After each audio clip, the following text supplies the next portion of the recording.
Welcome, Bronco Nation. This is a very exciting video today. We have the Boise State versus North Texas Bowl game, the Frisco Bowl that we're going to be previewing today. As you can see, I have a special guest with me, someone that a lot of you should be very familiar with by now. We've done a lot of collaborations together. But just in case someone's scrolling through the channel today and they clicked on this video for the first time, this is the first time they're seeing your face, Jake, talk a little bit about yourself. We've got Master Football on with us today. Appreciate it. Yeah. Maybe with Master Football with Jake Posey, the cool thing is you start off with like a moniker and then you slowly transition your moniker plus your name. And I'm pretty sure I'm going to get to the point where I just have my name. But anyways, my name is Jake. A big time Boise State fan, as you can see here. Boise State grad. Still kind of figure out what I would do with my my studio here. But I am a YouTuber across football. I started off talking a lot about pro football. I've since kind of navigated to college. I've got a lot of connections to college football. It's just a lot more interesting. Make sure all of you go and follow Jake's channel. I'm going to put the link in the description. While you're at it, while you're clicking around, if you stumble upon the like and subscribe button for my channel, that would really help as well. We're going to talk about this Frisco Bowl game, though, today. We're going to go a little bit about why this game is notable, just kind of preview the bowl matchup to begin with. We'll talk about series history between both of these teams. We're going to talk about key players for both programs. So if there's any North Texas fans watching, there's something in here for you. And Boise State fans, I'm sure most of you haven't watched a lot of Conference USA games besides one. And we won't talk about that one game. But I'm sure most of you haven't watched a lot of Conference USA games, so this will kind of help you be introduced to who North Texas is and what they bring to the table. And then we're going to talk about keys to the game for Boise State. We're both going to introduce some keys, 3 keys each. And then we'll just kind of wrap up at the end and give our score predictions. That's the most important part of this video. We want to hear your score predictions. So right now in the comment section, before you've even watched the video, just pause it. Put your score prediction in there, lock it in place, and then come back and see how close you were to ours. And let us know at the end. Do you think we're right? Do you think that Boise State and North Texas can do a little bit of something different? We want to hear your thoughts on this game. This is a collaborative experience with you as well, not just the two of us talking. So we want to build that community. All right, so let's look at this bowl game. The Frisco Bowl, 9-4 Boise State, chance to get to 10-4 here, which would be a huge step for a program that went 7-5 last year versus 7-6 North Texas without their head coach. That's going to be a big storyline in this one. Fired him after the Conference USA Championship game. 7:15 p.m. Mountain Central Time, 9:15 p.m. Eastern Time for any folks on the East Coast. It's going to be on ESPN. Boise State's favored in this, given at the time of this video. Of course, these things change throughout the week.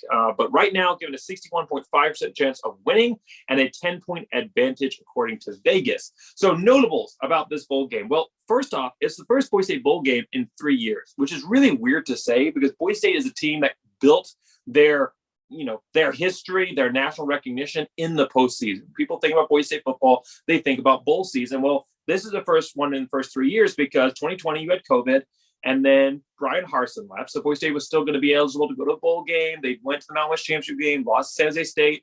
And then Brian Harsin announces he's leaving. The players elect not to play in that bowl game. So they don't go to bowl season. They say, let's just focus on next year. Next year rolls around. It's 2021. And Diablo's first year. Not a great year. Some nice wins, but not a great year record-wise. Boise State gets bowl eligible. They have a chance to go and play in the first ever Barstool Sports game. A little bit of controversy sparks up about that. Boise State under a lot of pressure not to play in that bowl game from certain interest groups. And lo and behold, just the luckiest situations for the school ends up not having enough players eligible to play due to COVID. So unfortunately, totally beyond their control, has to back out of that bowl game. Regardless, Boise State now playing 2022 postseason, their first bowl game in 3 years. They actually haven't won a bowl game in 6 years. You have to go all the way back to 2017, the Las Vegas Bowl versus Oregon. That was a great bowl game. You had Leighton Vander Esch just showing off. It was a fantastic bowl game there. But that was the last time that Boise State won a bowl game because in addition to the 3 years that we've talked about previously, in 2019, they lost to Washington. And then in 2018, they went and played in the First Responders Bowl for about 10 minutes before lightning struck and they canceled the bowl game because they didn't have a backup plan for location. So going all the way back to 2017 is the first time that you have a Boise State team playing in and winning a bowl game. This is a huge matchup for Boise State. A lot of fans are looking at it going, man, it's just North Texas. But this is Boise State playing in a bowl game in the postseason, a chance to reestablish themselves as a postseason dominant team. You know, they're set to 12-7 in bowl games all time. This is technically their 21st bowl game, but if you don't count the Boston College game, this is their 20th bowl game all time. That's a huge number. Boise State fans, a little spoiled. You know, they're kind of looking at this game as like, well, it doesn't really matter. It's just some 7-6 North Texas team. No, this matters. This is a bowl game in Texas. Boise State's only played one full bowl game in Texas before the 2003 Fort Worth Bowl, where they beat TCU. That's a huge recruiting state. This is a chance to build some excitement for next season, to highlight some young superstars. I mean, you look at the freshmen on this roster. Oh my gosh, the next 3 to 4 years look incredible depending on how long they stick around. Because I think we've got some high NFL caliber talent on this team. This is an exciting bowl game to celebrate the year that was. I mean, you look at a team that you didn't think was even going to make it into a bowl game maybe halfway through the season after that UTEP game. And then now they're playing against the team out of the Conference USA, the second place team on Conference USA, who did beat UTEP. So a little bit of a chance for revenge kind of indirectly there. This is a big bowl game for a lot of reasons: recruiting, chance to establish excitement, celebrating the season that was, giving these players, these seniors and these freshmen, a chance to end the season on the right note, and just a chance to get back to some good old-fashioned bowl fun. What do you think about this matchup? So I think that the crazy thing about this matchup is there's so many similarities between these two teams.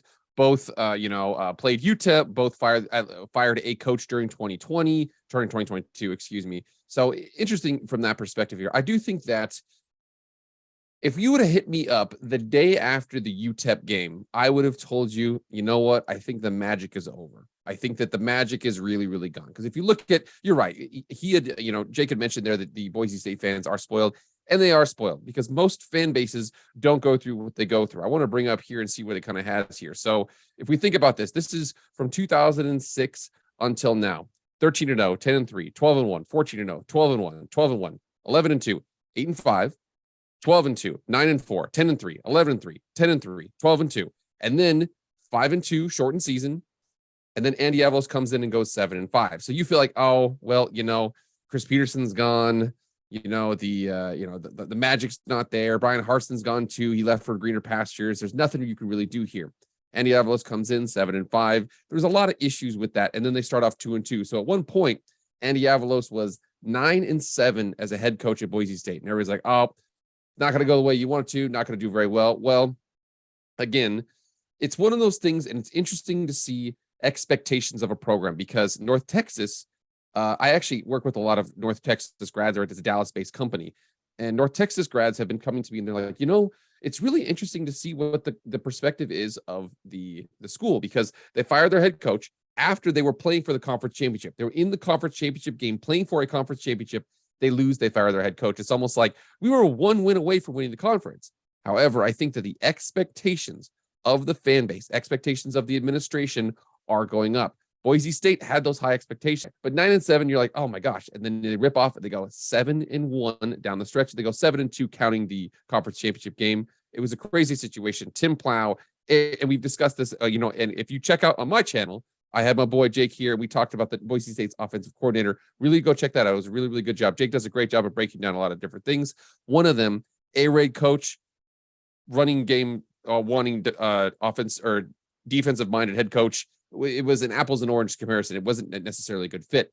He goes out, and then in the rarest instance of college football history, a ex-NFL head coach, kind of borderline football analyst, not really sure what he's doing, decides to come in as kind of like hey, ready for one last ride, Chief? Let's get one last ride. He comes in, team goes, absolutely turns it around. You lose your offensive coordinator, you lose your head coach, you lose your starting quarterback.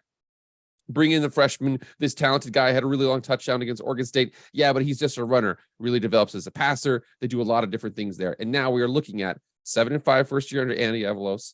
Now they are 9-4, play for the conference championship game, and now they have an opportunity for a 10-win season, unheard of like I said, at the end of September when we were both talking about this whole situation. So lots of storylines here. Boise State's in a crazy situation. I also think a really interesting storyline too to talk about is you can definitely tell, and there's a couple different stories out there. There was one that we're seeing there's going to be potentially an 11th FBS football conference. A whole bunch of FCS teams are coming together to make their own football conference. There's There's always going to be 6 group of 5 teams, so it's going to be the group of 6. Everybody's trying to get up into bigger conferences. Everybody's trying to develop their programs. You can definitely tell that the money in football is going up. North Texas, 1 game away from being Conference USA champs, fire their head coach. Like, what the heck is going on there? Remember, North Texas, let me see if I can do this here. North Texas, UAB, UT San Antonio, Rice, Charlotte, and FAU. Those 6 schools, I want to say, they go from Conference USA up to the American. The American is, for lack of a better term, the Mountain West of the Eastern side. People would say that the Mountain West and the American are the 2 best. The American probably has the edge. They have more teams, although they're losing 3 of those teams. But you can see the fact that North Texas feels like access to Dallas, bigger conference, things are growing. They have an opportunity at the playoff. Let's get somebody in here who's more serious than a 7-6 season. So it's really interesting to see the perspective of expectations across both programs. Absolutely. And I like to think about that expectations, because you talk about a Boise State team, you talk about those fans' expectations, start of the season, no one is super confident, I think, after the 7-5 year. And it's kind of like, well, hopefully it's better. We'll see what happens. And then as soon as you start off 2-2, expectations hit rock bottom. I mean, rock bottom. You can feel it in the fan base. You felt it.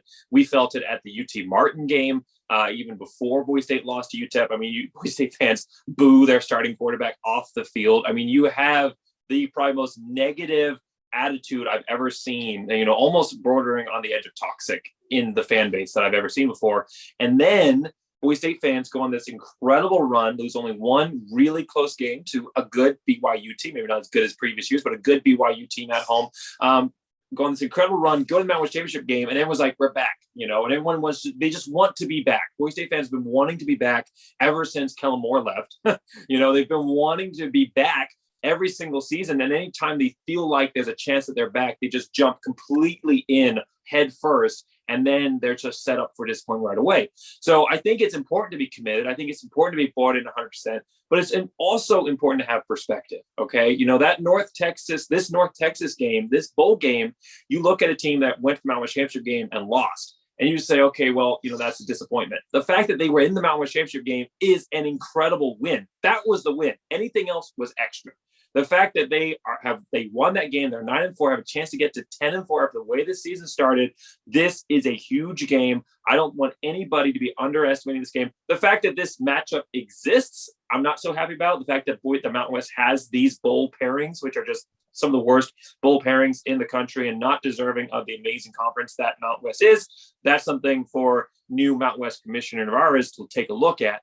But right now, looking at this game that Boise State is playing in the bowl game, this is an important matchup. Chance to get to 10 wins would be huge, and will continue to build momentum for next year. So let's look at this bowl game specifically. Series history between these 2 teams, and they're actually tied 3-3. They haven't played a lot in the kind of modern era of Boise State football, the post-2000s, but between 1994 and 2000, they played 6 games. Boise State won the first matchup 24-20.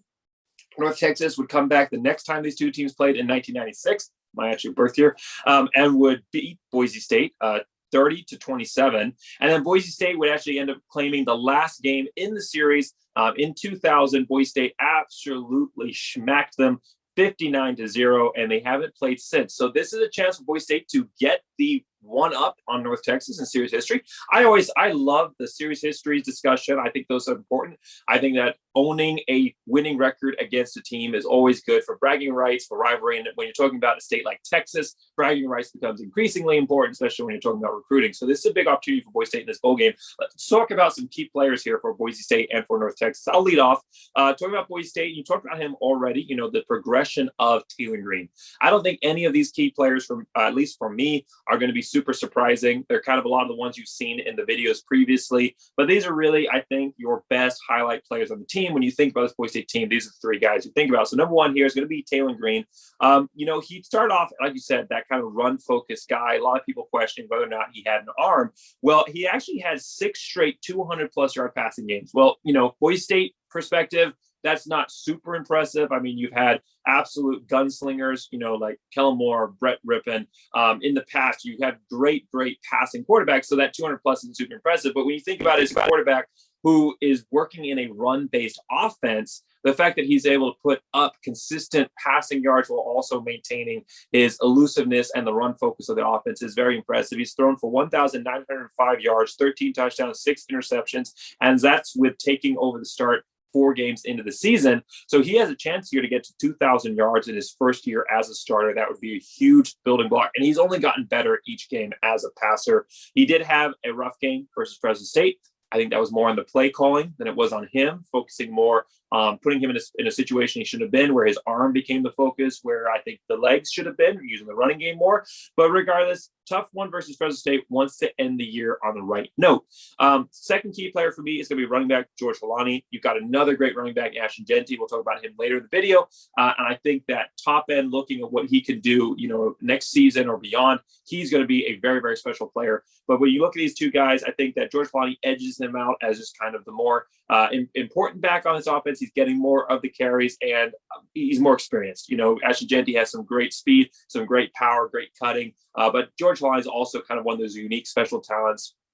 I've talked about categories of Boise State running backs. When you compare guys back, you say, okay, this guy is a Doug Martin, this guy's a J.J., this guy's an Ian Johnson, this guy's a McNichols. I feel like George Holani, he doesn't fit into any of those categories. When I look at Boise State backs in the future, I'll be saying this guy's a George Holani because he is his own unique category. He's that special a running back for this program. He has 1,133 yards rushing, 5.3 yard average, 10 touchdowns. Surprisingly, this is only his first 1,000-yard rushing season since his freshman year. So he's playing in his 4th year, technically a junior by eligibility, but 4th year playing for Boise State. But he's been dealt with a lot of injuries, shortened seasons.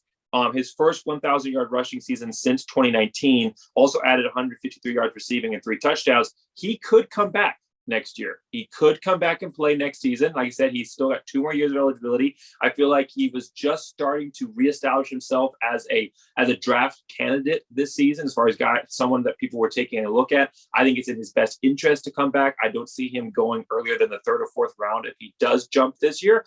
But it's always a possibility. He's played 4 years. He's given his all for Boise State. You could see him leave. But if he comes back, this is another great way for him to establish himself and build a little bit of height coming into next season. Either way, at a back who can get to 1,200 yards rushing this game, which would be very important for him. And then final defensive player, and we'll talk about some Boise State players from your keys, guys, is going to be safety, J.L. Skinner. He doesn't lead the team in tackles. He doesn't lead the team in picks, but I think as far as establishing dominance, establishing energy, and drawing in the eyes, you look at you draft scouts, whatever, are saying, hey, this is someone we need to come watch this game for. He's that guy. He and Matlock are my 2 best, I think, draft potential candidates on this defense. 62 tackles, second on the team in that.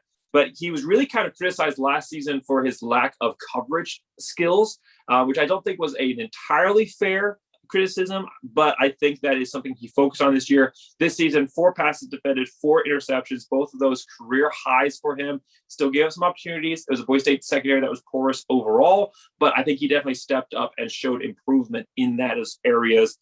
He's not going to be recruited as a pure coverage safety. He's definitely more of a hard-nosed kind of, I almost thought maybe he would have fit well in the nickel back position, but he's a hard-nosed kind of come down almost like a linebacker and smack the guy in the middle of the line. But he also is showing that he has some coverage skills as well. Those are my 3 top players. Who you got for Boise State?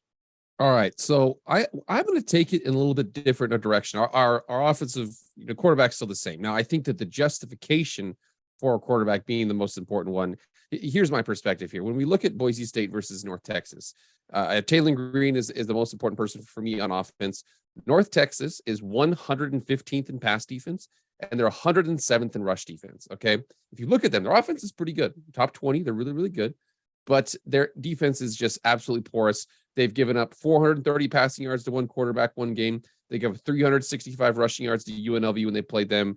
Basically, the offense that they play can do kind of whatever they want. So all I need from Taylor Green is just to sustain drives. If they sustain drives, have enough plays, they're going to be fine. So most important player on offense, Taylor Green. Holani's solid. I like Jeanty. We could talk about Caples or McAllister or things like that, but I'm going to veer towards Taylor. All he's got to do, convert a couple 3rd and 4s, maybe convert the occasional 3rd and 7, and it's just going to take care of itself. I'm going to go over to the defensive side because I feel like there's 2 things that are really, really important here. I want to make sure that these are connected to each other. So in the same way that I have a connected player between Talon on North Texas's defense, I have a connected player to a wide receiver on North Texas's team. So Rodney Robinson is the free safety of the team. I think that he needs to be an important person, and I'm going to get into the important player from North Texas here in a second. But they have a receiver who is very, very dynamic. He doesn't have a lot of touches, but he's got a lot of touchdowns. I think as long as he, the free safety, can help over the top, really shorten up their big play ability, I think that, Boise State's defense is going to have a pretty good day. And then another one here, again, two safeties, not named JL Skinner. So I love JL Skinner. JL Skinner is pro prospect, 6'4", 220, can run, can hit, can do all that stuff. I actually feel like if he's the 5 and he's the center, the 4, who's the power forward that does all the dirty work and doesn't really get a lot of credit, is Tyreek Jones. Tyreek Jones has been injured a lot in the last couple of games that he's been playing, but whenever he plays, he really shuts down a lot of those.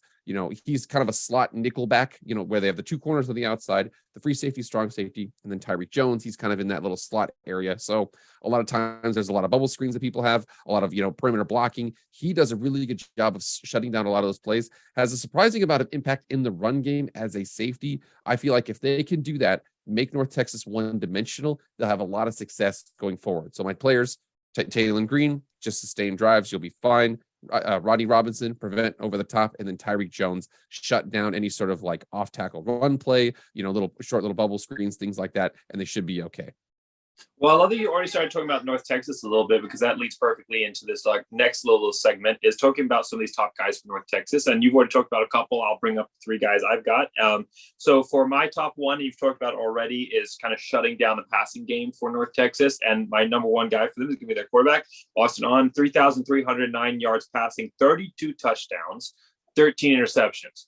Big amount of touchdowns, high number of interceptions as well. So there's going to be some opportunities for this secondary. But he has had 5 300-plus yard passing games, including 1 400-yard passing game this season.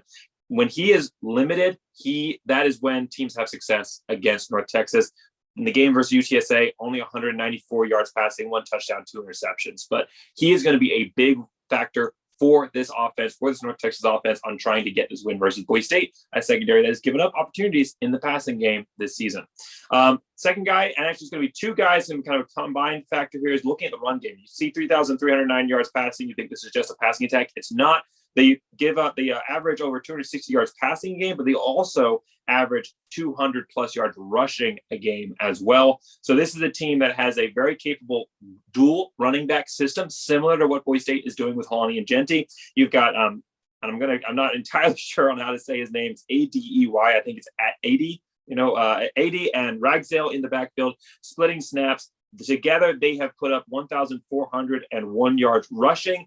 Together, they're averaging just over 6 yards a carry, and together they have 9 touchdowns. So that is going to be a big focus as well. You can't just stop one guy. They're going to have fresh backs out there hitting you constantly. They also have a third back, kind of like Boise State has Noah. They have a third back that comes out and has also put up over 400 yards rushing this year. So they have 3 guys that can hit you on a routine basis. And then the final guy for me, and I would be remiss not to mention him, is the linebacker Katie Davis, leads the team 132 tackles. 132 tackles. He has had 7 10-plus tackle games this season. In the other categories, nothing super impressive. He doesn't have a lot of sacks, just only 1 pass defended, 1 interception, 1 forced fumble. But when you talk about someone cleaning up on the back end, a utility player who's going to, if you get past that first line, he's going to get you after that. This is that guy. Boise State has had a little bit of struggles with the offensive line. I mean, that's kind of taking it mildly. But these backs for Boise State are great at avoiding the first line of pressure and getting out in the open field. This is going to be a player for North Texas that's going to be able to come up and maybe prevent that, stop Boise State's backs from getting out in space where they're extremely dangerous. North Texas, and again, Austin, I want to say it's Ayun, I think is how you say his last name, Okay. quarterback from North Texas, top 20 offense. They don't have a primary running back per se. They still do run the ball. So his play is critical for their success. I want to make sure that Boise State fans are cognizant of this. Wide receiver, Jair Shorter, 6'2", 220 pounds, and one of the biggest play wide receivers in the country. He only has 22 catches on the season. He has 10 touchdowns. He averages 27 yards a catch. If he gets a big play, they usually win. He has catches of 41, 51, 58, 57, 53, and 45 yards on the season. Think about that. 22 catches, 10 touchdowns. Absolutely shocking. He is a big play receiver. That's the reason why I wanted Roddy Robinson over the top, prevent those big plays. You can hopefully shut them down in a lot of different ways there. And then the last person here, North Texas's defense has some issues. 115th in the country in pass and 107th in rush. It's not great. Mason Richards, he has a linebacker on the team. He leads the team in sacks with 7.5. Like I said, they don't have a great defense. If he's able to get a sack, force a fumble, change the tide of a game, maybe ruin a drive, that would be absolutely huge for them. But again, to go into those, the keys to the game for Boise State, I have here, pick off Austin Ayun. And I know that sounds simple, but again, he has 4 picks in 7 wins, and he has 9 picks in 6 losses. The offense can run the ball well and pass the ball well, but they hurt their team when they turn the ball over. Their defense is not capable of handling extra possessions. That's not what they want. If they turn the ball over, they typically have a rough time playing. I also think keep it simple on offense. Like I said, I put it down here. I don't want to be offensive. My mean green fans. No, don't mean to be offensive. It is what it is. But North Texas defense doesn't discriminate. They don't defend anything well. So don't beat yourself. Just play normal. Just run plays, execute, and go from there. You should be fine. And then I want to say this is an important factor too. Boise State needs to handle the chaos early. North Texas just fired their head coach. They've got an interim guy. They've got a bowl game. They've got no pressure on them right now. I wouldn't be surprised if they come out and they showed some stuff, some wild stuff. Boise State's got to be ready because people always like to run trick plays against us. And then haha, we're the trick play school. I think that's one thing they really, really need to handle. Boise State, handle the chaos, handle it early, get into a regular game back and forth, and you should be fine because I think they match it pretty well on defense. And I think that our offense, as long as they can just execute basic plays, they should be in a situation where they're going to be successful against that defense. I love those key players. I love those 3 keys to the game. I think we're thinking similarly on a lot of these different levels, and that bleeds into the keys to the game here. You talked about those interceptions kind of impacting the passing game. Boise State, a team that last year, lit up the field interceptions, had a couple of interceptions returned for touchdowns, started off the year with a pick 6 there versus UCF, and they had interceptions across the board. It's not that they haven't picked the ball off this year. They definitely have continued. We talked about those interceptions by J.L. Skinner, but it just hasn't been as prolific. And they had some opportunities in the Mountain West Championship game versus Fresno State. J.L. Skinner had an opportunity for a 5th pick. It probably would have been a touchdown. I mean, it hit him right there in the chest. There was nobody between him and the end zone. He probably got caught looking at the end zone. And unfortunately, that would have been a big impactor on the game if he'd been able to return that. So we talk about a player, 32 touchdowns, 13 interceptions. There's going to be opportunities in the passing game. And that's for the secondary to go out and get some turnovers. And that's actually my number 1 key to the game is shut down the passing game. We talked about this being a balanced attack. But Boise State, while they're also statistically a balanced attack, is a balanced attack built off of the running game. The running game sets up the passing game. For North Texas, it's a balanced attack built around the passing game. The opportunities in the passing game open up opportunities on the ground. This quarterback is going to be feeling the pressure without the head coach there. That's kind of how it works. You take your head coach away. Now you look to the next leader for the team. It usually drops down to the quarterback. He's going to be feeling like this game's on him. He's got to carry this team. He's got to lead this team in the locker room. He's got to come through and win this for them. So he's already going to be feeling pressure. Boise State needs to add to that pressure by adding pressure of their own. Statistically, Boise State's actually top 5 in the country in pass defense. But that does not tell the whole story of the year for Boise State. They played a lot of option teams. They played teams that didn't have their starting quarterbacks or were going through a quarterback transition like San Diego State or Fresno State. They've played teams that were focused on the run. When they've actually they played FCS opponents, when they've actually played teams that have good quality quarterbacks and good quality wide receivers, they have, for the most part, and there's an exception I'm going to talk about here in a second, but for the most part, they have been run or thrown all over. And the exception was Fresno State at the end of the season. Boise State came up against a quarterback similar to the quarterback they're facing here in North Texas. 6 300-yard passing games with Jake Haener, the best quarterback in the Mountain West, and I think one of the best quarterbacks on the West Coast altogether. They came up against him and they held him to 184 yards passing and a touchdown. If you take away the mistakes on special teams that led directly to 14 points, punt return for a touchdown, and then a attempt at a block, missed the block, ended up in a roughing the punter, extended the drive, led to a touchdown. If you take away those 2 touchdowns by the special teams, Boise State actually wins this game 16-14. The defense did their job. The game plan that they came out with worked. There's a lot of times when you look at game that you have a loss, you want to make all these major changes.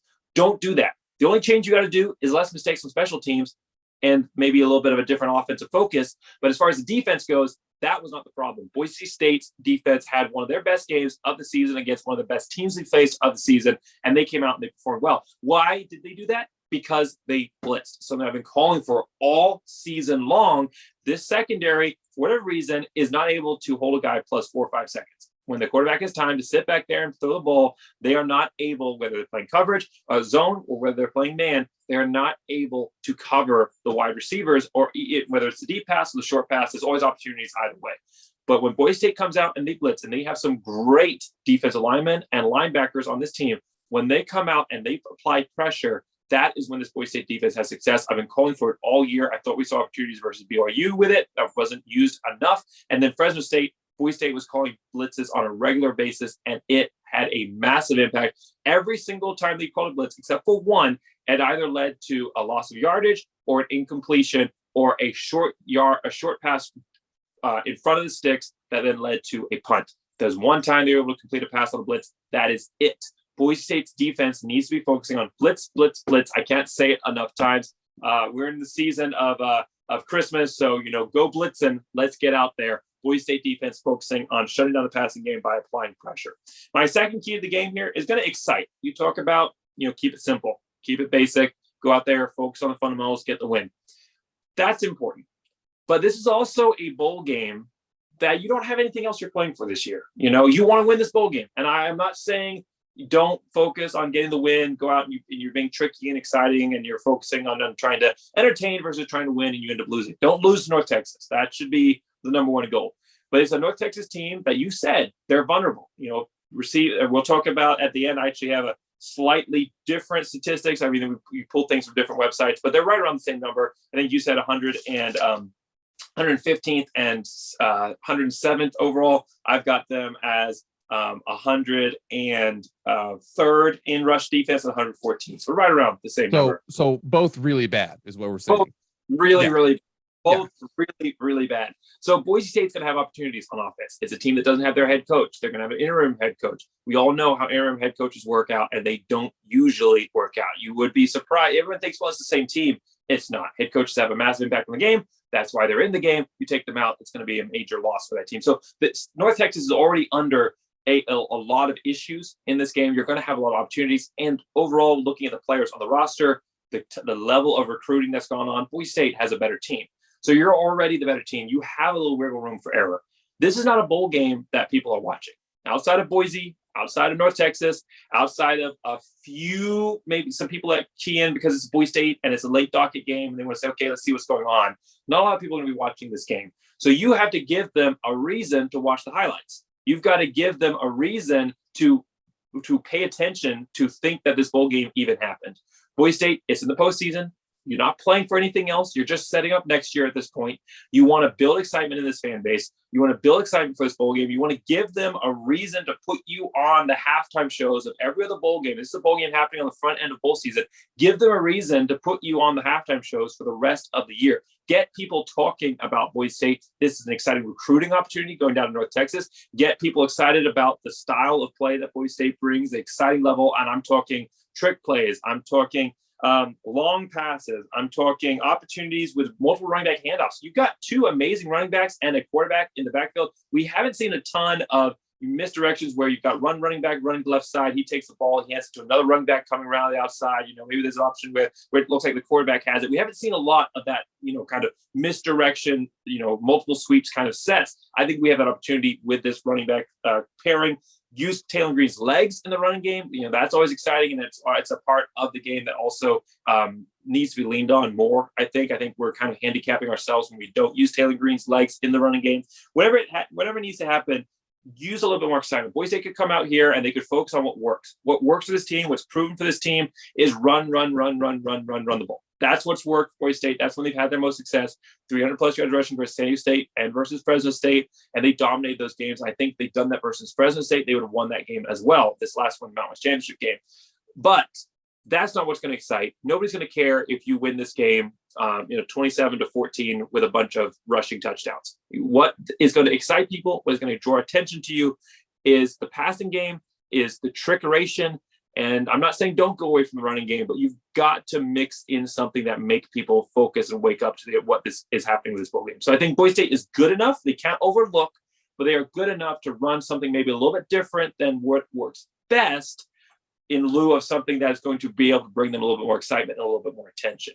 So I understand the focus. Just come out, keep it simple, go out and win. But I think at the end of the day, it's not just about winning this game. It's about how you win this game. That is going to be more important when you're talking about a biased system where you don't have a BCS error anymore, where wins don't matter, losses don't matter. What matters is how you win or lose those games and who you win or lose those games against. Boise State needs to start building up that hype, building up that propaganda, developing something that the AP voters at the beginning of the year can start hyping this team up. And then the CFP voters look at later and go, okay, this is, we'll actually include them in our rankings. We'll start thinking about them. We'll watch their games, even if they're super late and at 10 p.m. and we want to go to bed. We'll still stay up and watch these games. It's all about the human factor now. And Boise State has to play into that human factor versus just focusing on wins and losses.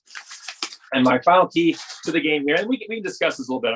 I can see you probably have something to say a little bit about this, but my final key to the game here is build for your future. We've talked about it a little bit already about what this game means as far as setting up Boise State for next year. It's an opportunity to build excitement in the fan base, to maintain that excitement. There's going to be maybe a little bit of choppy waters here coming to next season. We've got a new offensive coordinator coming in. Maybe, we don't know who it is yet. We did a video where we talked about it and gave our best predictions. And I do have some information that I got after the video on who it might end up being, which I can't release because of who my source is and what he's asked me not to say. But there is some exciting news potentially coming out here soon about who the next offensive coordinator is going to be for Boise State. And there's some opportunities for Boise State to continue to build this excitement and build this wave that they're riding. But I think a lot of that starts with this bowl game. So it's not just building excitement, it's building for your future. It's highlighting your young guys, highlight the future of this program. So I want to see a heavy set of Taylor Green. I want to see a lot of Genty. Don't not use Lonnie. Don't keep him in the running game. That's not what I'm saying. But what I am saying is that Genty's kind of dropped off a little bit as far as his carries towards the back end. He's been averaging kind of that like 4 to 9 number of carries. I'd like to see him in the 10 plus categories, kind of an equal load with Lonnie, highlighting both of them, especially if Lonnie's not going to come back next year, highlighting Genty, giving him that experience, giving him those opportunities, heavy dose of McAllister, heavy dose of Louder, highlighting the future of this program as part of building the excitement for the fan base, but also giving these guys opportunities to end up on highlight films for this bowl game. And you've got now the media looking and saying, wow, this is something new. Boise State's building something. Look at these young guys. Now we should maybe keep an eye on their careers at Boise State, bring some more attention to the program, and start to build up those national storylines for Boise State. They got to get the fan base ready for 2023, and they've got to give Dickey something to be able to work with when he's building these storylines. We were kind of in a little bit of a Twitter exchange. I was talking about how it'd be great if Boise State played some more East Coast teams. He was saying how he doesn't want to play East Coast teams anymore. But one of the things that he said that I definitely agreed with him is that its responsibility is on us to tell our story nationally. Direct quote from Jeremiah Dickey there. And that's true. I think that playing East Coast teams is a good way to be able to go out there and defeat that East Coast bias and build that national storyline. But at the end of the day, it's about how you promote this team. And he's a great promoter. He's an amazing athletic director, but you still got to give him something to work with. Boise State in this bowl game, through excitement, through highlighting their young guys, through building for this future, they need to give him something that he can say, hey, check out this Boise State team. We're going to be good this year. Look at what we're going to bring to the table. So those are my 3 keys to the game. We definitely discussed them. Shut down the passing game, which I think we both agree on. Excite, which is a little bit of a different focus from what we're talking about here. And then this overall one, which I think we agree on, is just build for your future, highlight the future in this bowl game, in this now. Yeah, I don't disagree with anything you said there. I think that for me, I think we had it, before where we just discussed the bowl game against Central Michigan. I thought it was going to be a little closer, and you were like, "Nah, man, it's not going to be close. We're going to come out and get them." I think that we definitely. I agree with you on the fact that listen, it's a bowl game. It depends. Like, is North Texas the desperate team who just fired their head coach, or are they the team that has nothing to lose? Kind of that whole situation. It just depends on what you see there. But I do agree with you the fact that there's been a discussion here. One, playing more games in Texas is big for us. We have a good Texas recruiting pipeline down there. I would like to kind of see that. Jeremiah Dickey, former Baylor guy. Hopefully he's able to call up some of his former connects out there. I mean, even if it's, Texas State, UTSA, North Texas, something like that. It'd be really cool to play more games in Texas. I know we have Houston coming up in the next couple of years. I don't know how long, but a couple of years from now, we'll be playing Houston. So, yeah, man, I actually really like the idea of showcasing the talent. If you think about that, if they come out, Eric McAllister's got some touchdowns, Ashton Genty's got some touchdowns, Taylor Green has some touchdowns, 3 freshmen right there. We got Latrell Caples as a sophomore. Remember here, that group, under the condition they stay, because we just had taken the assumption that automatically 24 months from now, they're all going to be on the same team here, knocking on wood here. But that team's going to be a section of juniors when they're ready for the CFP. They're going to have an opportunity. If you're the highest ranked group of 5 team, okay, potentially group of 16. We remember that now. Highest ranked group of 16. They have an opportunity to play in the playoff. If they would have done that, Boise State, round 1, I believe the 5th rated team was Alabama. It would have been at Alabama. If Boise State was ranked and they had won the CFP this year, Tulane would have visited Alabama. That would have been absolutely crazy to say. Saying that out loud. The top rated team in the American is going to be visiting Alabama in the playoff. That's crazy to say that. That is not an unrealistic situation. We're talking about 18 months from now. That's not unrealistic. So that's where we're at. I actually don't. I'm not going to resist anything. Hey, man, we're like minds here. We see eye to eye. I like what you said there. You know what? I take everything I said, throw it away. Okay, we're going for it. Trick plays. We're going for it. Going for 2 every single play. Let's go. Okay. And obviously, I'm saying, we've got to keep it within reason. We can't just go out there and have the running backs throw every pass and end up, losing the game. But, this is your last game as offensive coordinator. Probably forever. He wasn't. I think he's retiring. Yeah, this is it. Yeah, he wasn't even supposed to be here. This was a favor that he did for his son, for his son's friends, for the team and the program that he loves. Where he kind of built himself and started his career. This was his swan song. This was his last go. And he came in because Boise State needed him in a dire situation. And he came in and he said, okay, Cutter's in, I'll do one more. And this is it. So, obviously the Bauer Championship game is not how he wants to end it. He wants to end it on a high note. He's brought in a lot more of that traditional Boise State look than we've seen in the past. And again, that's weird to say because we've been running the ball so much, which is not the traditional Boise State look. But at the same time, we've started to use the trick plays as well. We've brought in the tight ends. He's using the pieces that work, which is the running game, while also at the same time trying to shift us back towards a balanced attack, which I think was the issue in the Mountain West Championship game because we're not ready for that yet. But he's been trying to shift us back towards that. So this is his last time. That he's going to have the game plan of the century drawn up for this because this is it. This is he's done. He's retired. He doesn't need the money. He doesn't need the stress. He's out golfing on the weekends. He's ready to be done. This is what he's going to look back on and say, that was it. That was my last game. Boise State fans, regardless of the end results in this one, whether this, hopefully this is a win, but regardless of what happens with this one, can we just give a standing ovation at the end of the game to Dirk Cutter? I mean, Andy Avalos won Coach of the Year because he's the head coach, but I think Dirk Cutter is the reason for our success this year.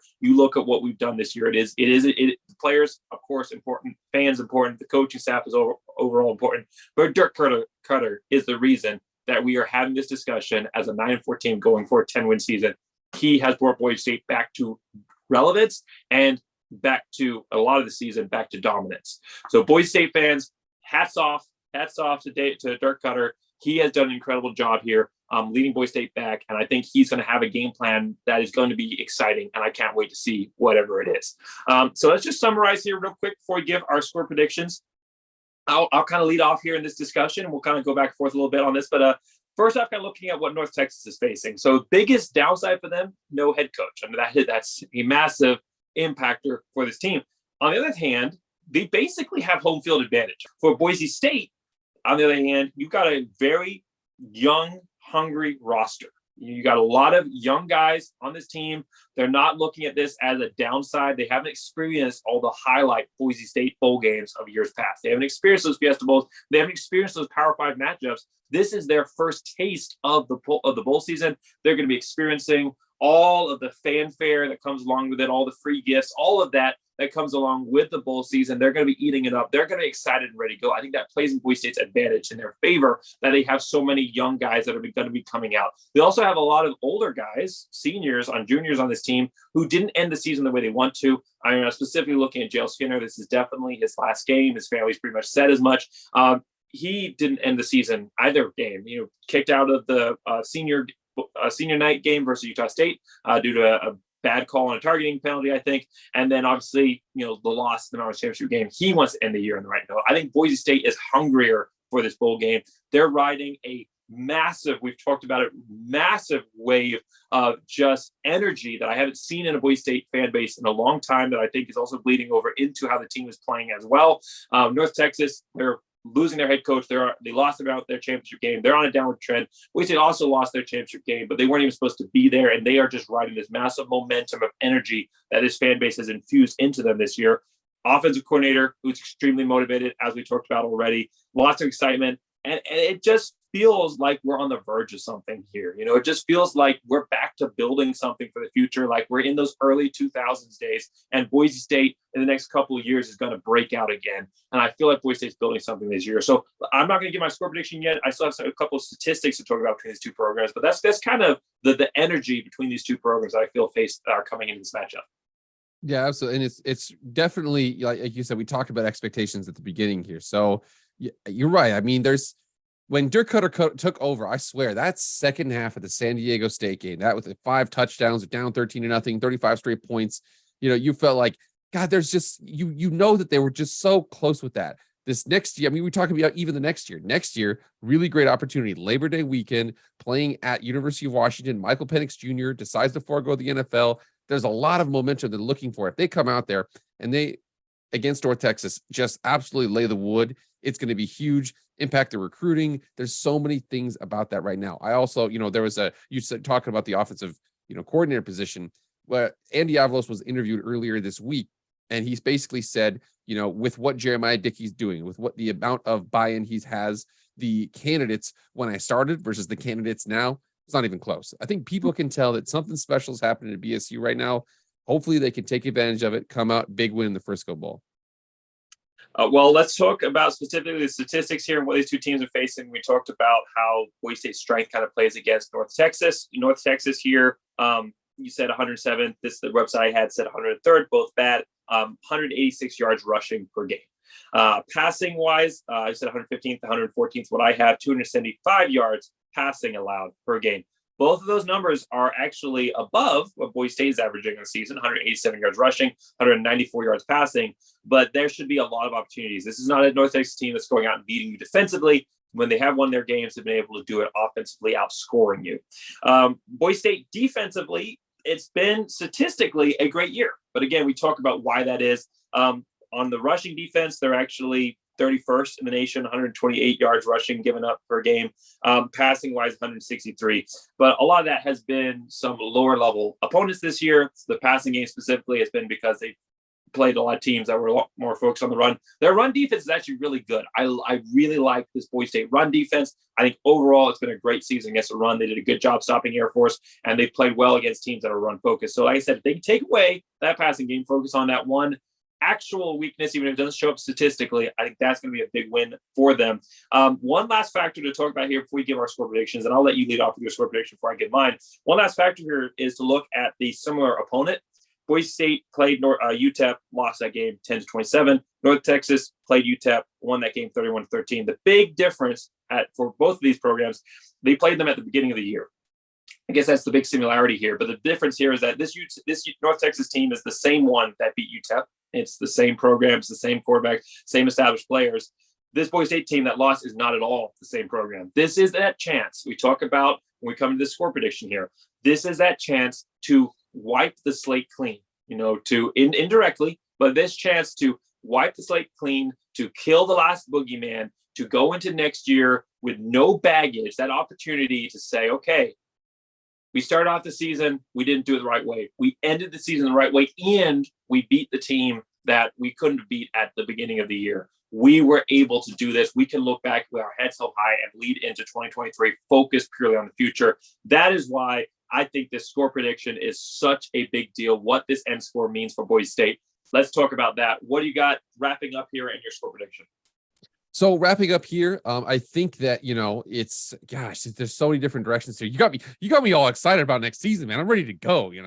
But there's so many cool things to look forward to with Boise State football. I think the big aspect, and you see this in pro football, you see this in college, you see a lot of different things here with this, is that in pro football, the owner matters a lot more than I think people give credit for. Obviously, the head coach is important. Obviously, the GM is important. Obviously, the quarterback is important. But leadership is really important now. Pittsburgh, as an example, Pittsburgh's got a great ownership, absolutely fantastic, really good head coach. They've been very consistent. They had different quarterbacks, injuries, this and that. They're playing one of the worst stadiums, basically November 15th on. It's absolutely terrible to play there. Ben Roethlisberger has said as much. But the thing about them is that they and the Cleveland Browns, same region, everything's kind of the same, except for one, great leadership, one not so great leadership. And you see the fact that the programs and the franchises have gone in different directions. Boise State has gotten the indication from Jeremiah Dickey. They've got it from Andy Avalos. They are investing. You can't keep this program down. A program that invests is going to find its way. USC, a lot of people, said, how could you give Lincoln Riley that much stuff?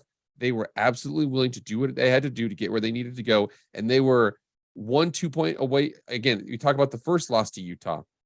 If that had gone the other way, they probably would have been in the playoff. They'd have a reasonable chase. They'd be 12-1. They'd have one game where they lost, where Caleb Williams was injured. They have a reasonable case at the playoff had they flipped that one game. So the fact that Jeremiah Dickey is investing so much in this football program, the Lyle Smith Society, the updates to the stadium, the expansion of the stadium, there's so many cool things to look forward to. I am really excited about that. And again, I think that also is bleeding over to North Texas. North Texas sees, hey, the American, we're losing UCF, SMU, or we're using UCF, Cincinnati, and Houston. We have an opportunity here to kind of be one of those programs. They're trying to do the same thing that Boise State is doing. They're trying to build that program up. However, let's go into score predictions here. So I actually don't want to be disrespectful to North Texas. The line in this game is 10.5. I think they're going to cover.